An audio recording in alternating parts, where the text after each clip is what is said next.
Whew. This video might be quite the departure than what you guys saw the other week.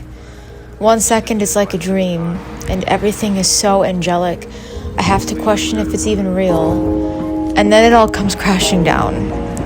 From 100 to 0 with no fair warning. The whole thing isn't fair. On my walk the morning after an upsetting episode, I had to be candid. There's nothing fair about it. I'm still trying to understand the concept of visas. If I love a country and I want to contribute to it, why must they make it so difficult for me to stay?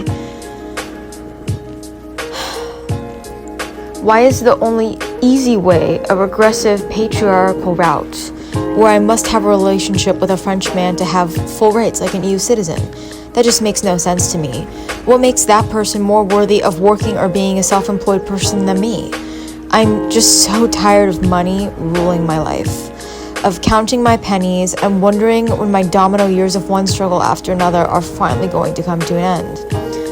I've had so many people say to me, well, if you moved home, as in the US, you'd have a job. You made things harder for yourself by trying to set yourself up there. And anyone who ever says that to me, it's just like people who choose to not, you don't even have to understand it, but if you can respect it, that the US is not my home. It never was, and it never will be. France, Europe, Paris. This is my home, and I'm so tired of having to defend that perspective. I'm so tired of bottling all of this stuff up with nowhere to put it other than a journal or a YouTube video, that bottle up this frustration that no matter what I do, it's not going to change any of my current circumstances. The only way that I can change things is by luck. And the only way I could get myself to fall asleep the other night was by dreaming of this internship giving me a full-time job and changing my visa status or helping me get my Portuguese passport, or by fantasizing of the only person who brings me true peace in this world, who I could say all of these things to without sobbing, by the way of some bizarre witchcraft that I know I'll spend my whole life trying to understand, telling me some sort of stupid trivial joke to have me laugh when I need it the most. I just want nothing more than to be in a place where the 1 seconds where it all feels like a dream aren't ruined by these moments where I realize how screwed up I am. Some of my viewers have paid me on Venmo. I don't even know how they found my Venmo. I guess it's easy because it's just my name. If you follow me on YouTube, you know my name.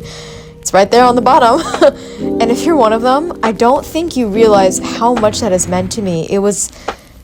It made my heart soar. It was like these moments where I felt my art had value and it was giving it credit, and that one day I truly could live off of it.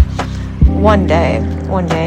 If you're new here and you're listening, my name's Stephanie. I make very personal YouTube videos with these voiceovers in my videos sometimes. Often they're very much improvised, but the basis of them come from my handwritten journals, which you'll see in clips that I write in all of the time. And if you like these videos, I really hope you'll decide to like and subscribe, but I'll keep going with the rest of the things that I wrote in my journal. My mom said to me one time, and this is what I know that I love about living in cities, and Paris being my perfect match, is that when you're in a city, you can be alone, but you're also constantly surrounded by people, so you're never really alone.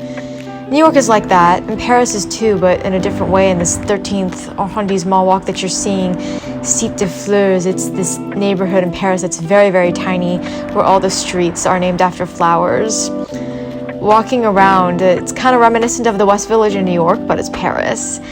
And, you know, what I love about the city and what I know that, the part of it that I know that makes it my forever home, is the concept of continuous adventure and artistic expression, and never truly feeling lonely, even when I'm always alone. You know, but something else about Paris is that there's so many families. You feel that love just walking along the Seine on a Saturday afternoon. There was this girl, and there was a clip earlier in here, rollerblading, which I found is very popular in Paris, and I saw this man helping a younger little boy ride his bike, and then later on my walk I saw him join the girl with the rollerblades and hold her hand, and I just thought, what a sweet surprise to see who belongs to who. The long game. That's what I'm playing, and that's what we should all be playing. All of my friends here always have been interested in the short-term game, like a job or a guy that'll make you happy in that exact moment.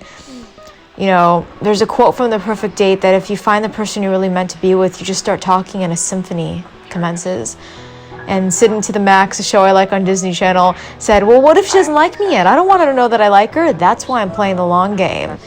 And it's only in these past few months that I've since realized that I've barely covered any ground from the starting line.